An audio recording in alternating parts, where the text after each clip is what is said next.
Hello, and welcome to the second episode of Take Me Out to the Ballgame.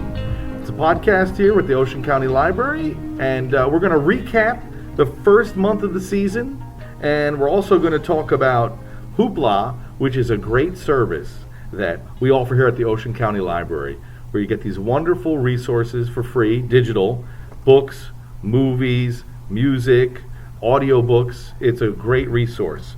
We're going to talk about the biggest surprises and disappointments for the first month of the season. We're going to talk about the three, in quotations, no-hitters. And we're going to talk about the hottest rivalry in baseball. And we're going to talk about our co-host, Maria Colon, is a big Ranger fan. So we're going to introduce a new segment, Maria, Texas Rangers Corner. Texas Rangers Corner. I can't promise that it'll be only a minute. It may be 3 minutes, but we'll see how it goes, because the Rangers have had a very exciting season so far and a lot of promise. So I'm very excited about my Texas Rangers. So I'm your host, Lou Nemphos, and I'm with my colleague, Maria Colon. So let's talk about Hoopla.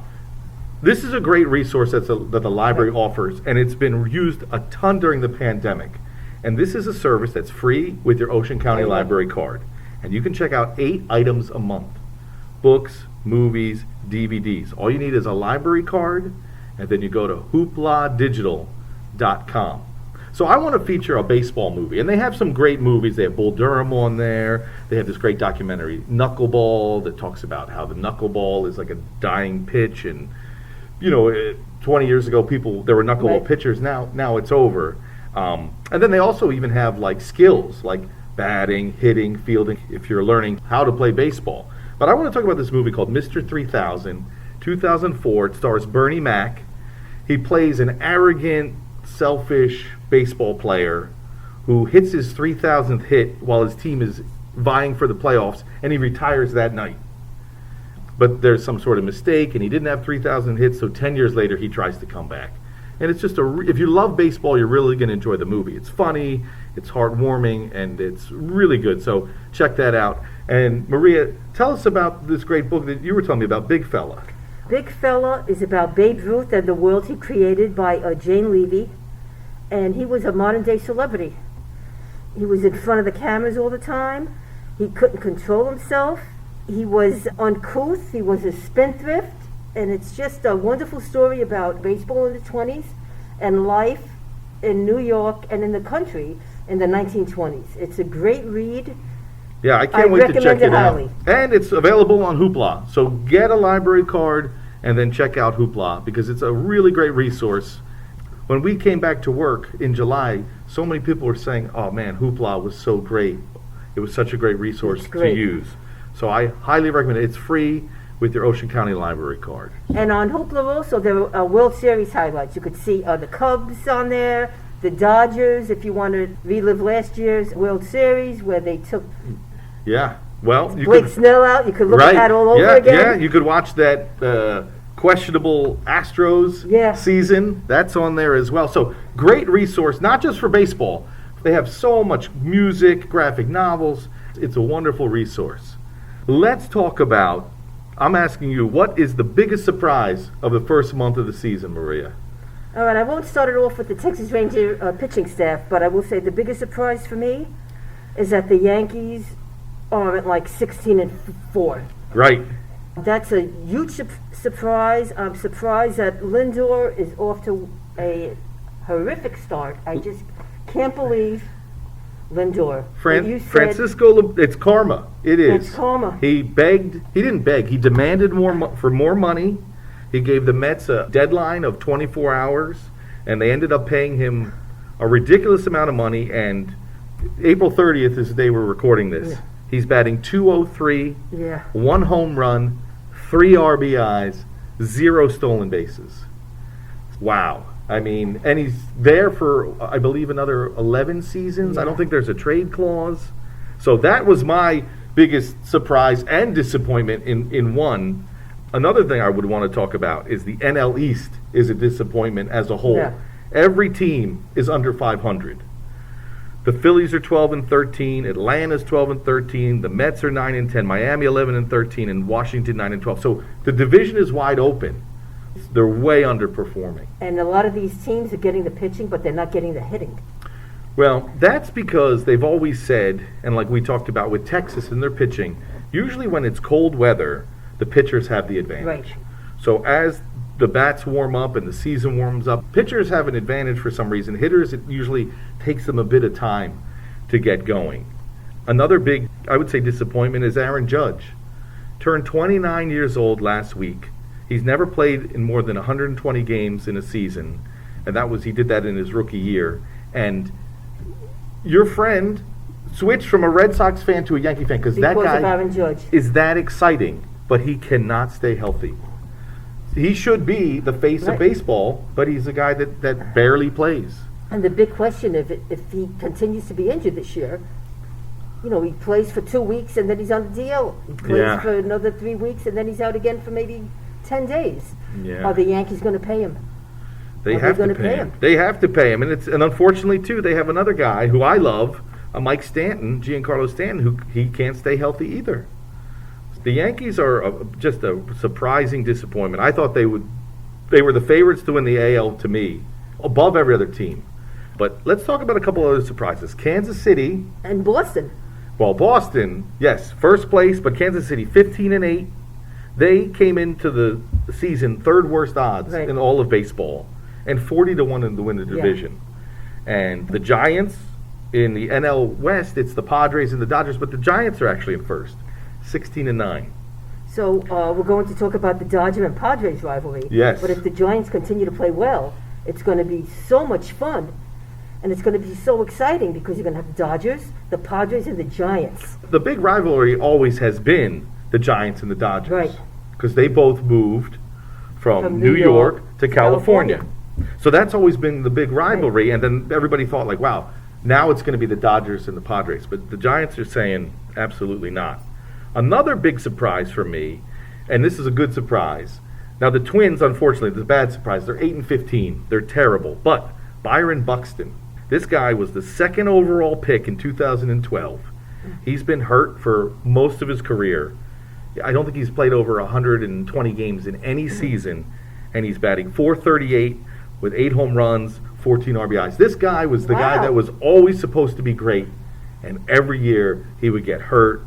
He never batted over like .250, but he's having a great season, so I'm finally happy to see Buxton finally playing as well as everybody expected him to play. Our next podcast, we'll have the Minnesota Twins moment. I can't have a moment. They're 8-15. They're 8-15. They're very disappointing. But, like I always say, 162, you don't know what's going to happen. Look at Oakland. Yeah, right. Well, What, that's they the win like thing. 11 in a row? Well, that's how it works in baseball. There's always those swings where you go 8 out of 10 or you lose Right. 8 out of 10, and it's a very, very long season. So, after the first month, I'm sure a lot of this is going to shift and change. So let's talk about the 3 no-hitters.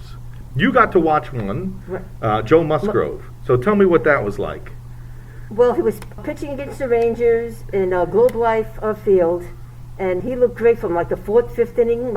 I was watching the game with my husband, and he goes, "Oh man, this guy's like unhittable." Yeah. And then it's like, "Uh-oh, this isn't good." And he pitched a no-hitter. Yeah. He's And then the one that happened after that was Carlos Rodon. Rodon. He had a perfect game into the 9th. And then what happened? I found out about that no-hitter the next day, and I watched the last 3 innings.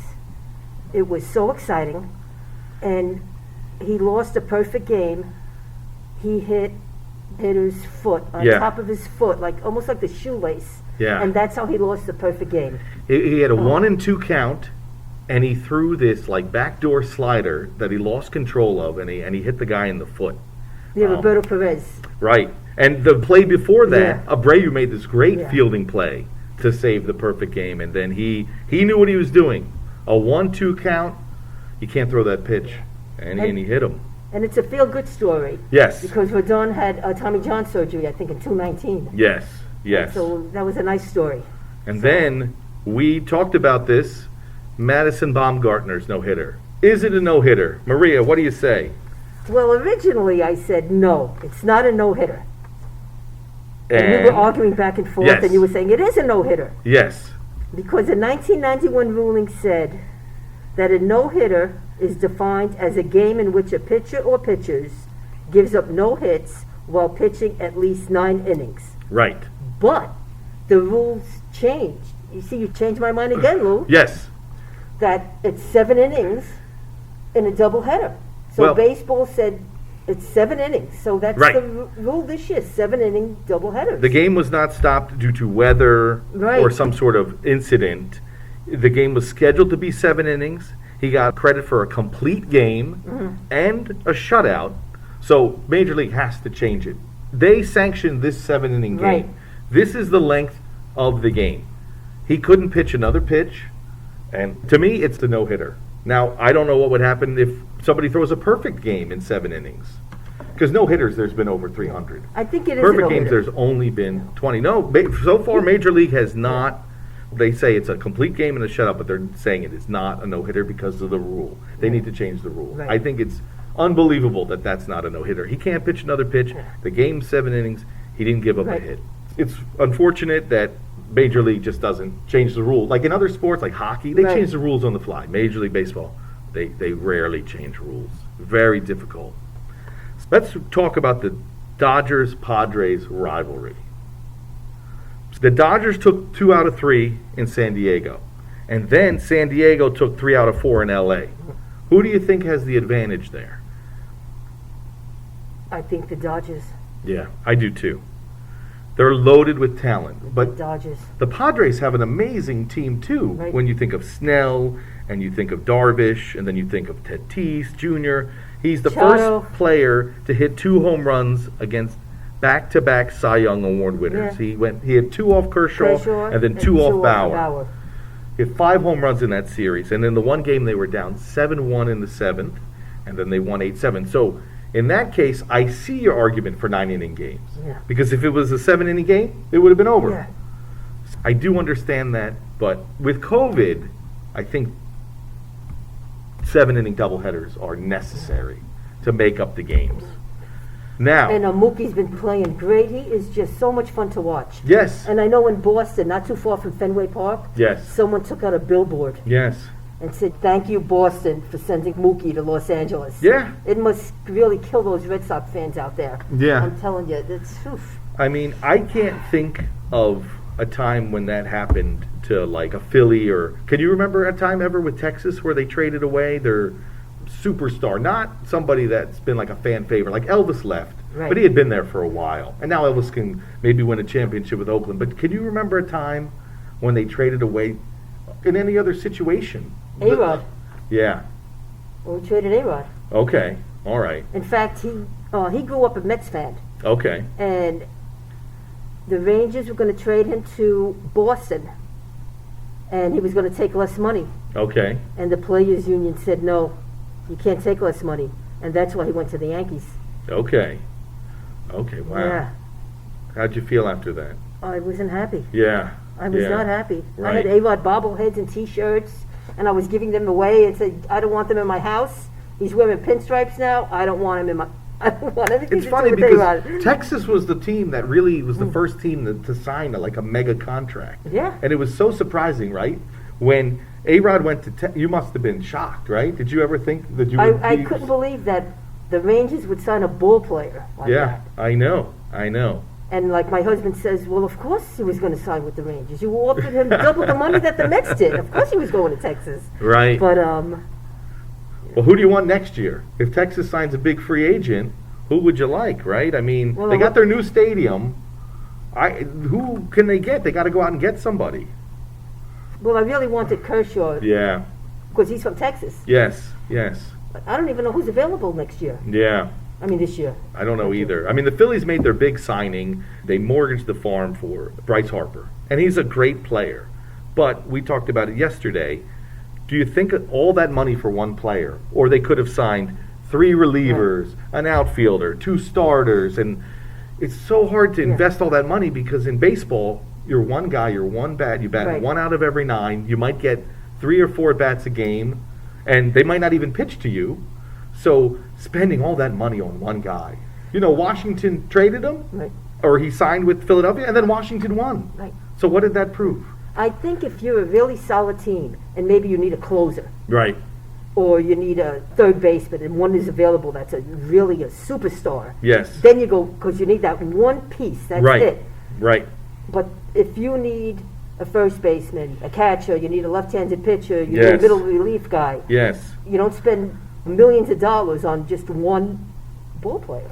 A lot of times teams like to do it for fans. Yeah. You know, you get a big star. Right. Like when the Phillies opened their new park at Citizens Bank Park, I think it was in 2004 or 2003, they signed Jim Tomei. That was their big signing because they were like, we have a new park and we want to bring in the fans with a big star.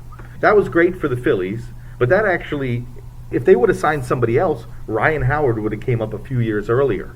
Instead, he was in the minor leagues till he was 26 because they had Tomei and they had no place for Howard. So it's like you got Ryan Howard in the minor leagues. You don't need a first baseman. Why would you sign Tomei to this huge contract? But that's what they did. Now, the Phillies did end up winning. And like we talked about, they needed that piece. They went out and they got Brad Lidge. And he had that like magical season the year that the Phillies won. But yeah, it's hard. And now these contracts are like close to $400 million. I know. And it's guaranteed money. Look at Stanton. He signed maybe for another 10 years they're going to pay him, or 8 years. I know. And when he plays, he's great. But he rarely plays. So when the Yankees have invested in Judge and Stanton and they're not playing, that's why they're in last place. Let's go to the new segment, Texas Rangers Corner, Maria. Let's talk about Texas. I feel like you're happy with the first month of the season for Texas. I am thrilled. And I'm going to tell you something. Like in the area, we're in Ocean County, so we hear about the Yankees, the Phillies, and the Mets. Sure. So it's refreshing when we can talk about a team other than the Yankees, Mets, and Phillies. Yes. So I'm sure a lot of you aren't really aware of the Texas Rangers, but the pitching so far, even though the Rangers are, as of today, 4 games under 500, the Rangers really aren't hitting, but the pitching has been phenomenal. Right. Kyle Gibson, who was with Minnesota. He was with Minnesota, and he I call him an innings eater because he throws 200 innings. He has an ERA somewhere like 4.5. Well, not he this wins year. 8 or 9 games. So far, his ERA this year is 2.16. Yes. And he's 3-0. Yes, he just won yesterday. Right. Ian Kennedy is our closer. He has 5 saves with the 2.70 ERA. Yes. Ari Hara is 2-2 with the 4.03 ERA.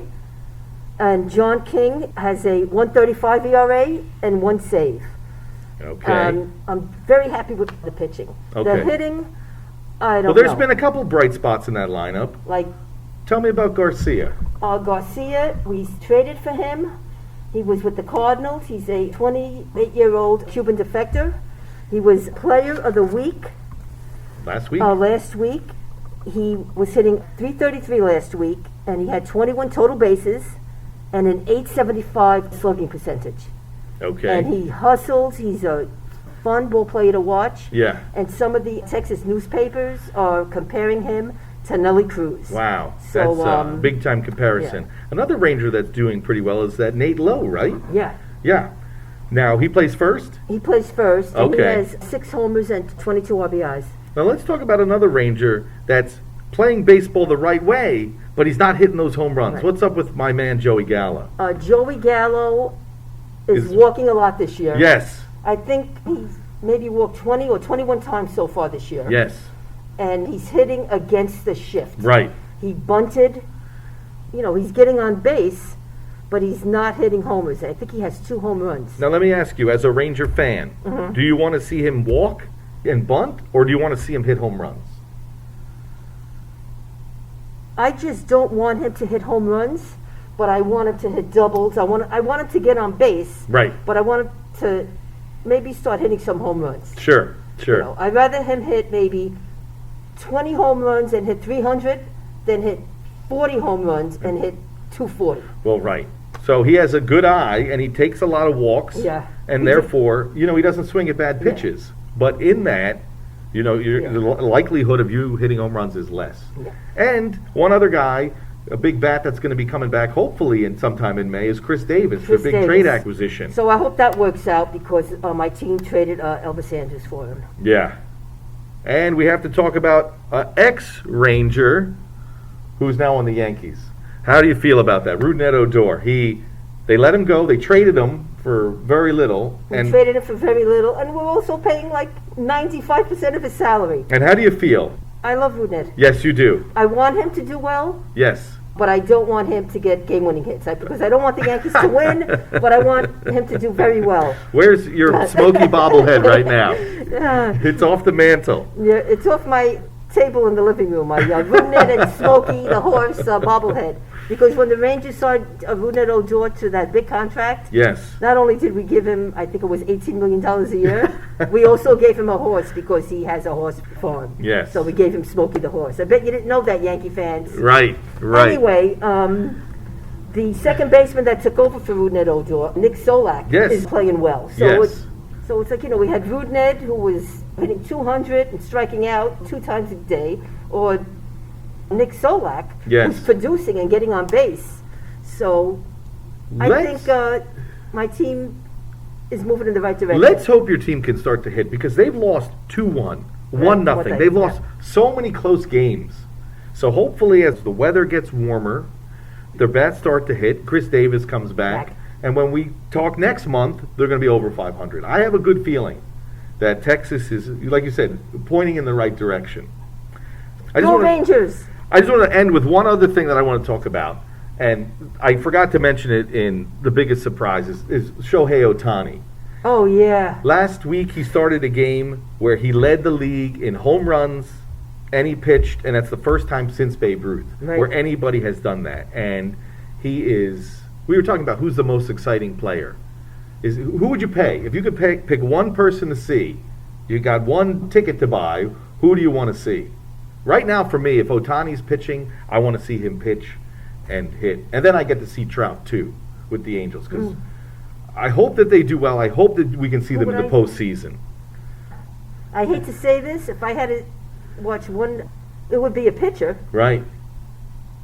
Garrett Cole. Garrett Cole. Okay. So she would pay to see the Yankees. That's who. I think Garrett Cole is incredible. He's an old school pitcher. I just love it. Well, yeah, with pitching, he's great. DeGrom. We just talked about DeGrom. Oh, and DeGrom too. He lost that game. His ERA is like 0.51, 0.51, and he lost. Other exciting players. Fernando Tatis Jr. is very exciting. Mookie Betts is very exciting. So baseball is just wonderful. I'm so glad that it's back. And I can't wait for next month to see what happens. Right. Yeah, that's the thing. Baseball, there's highs and lows, and it's a long season. So stay with us. We're going to come back next month with another podcast. We're going to recap. We'll talk more about different things on Hoopla and different resources that the library has to offer in conjunction with baseball. I'm Lou Nempos from Maria Cologne. Thanks so much for listening. Bye.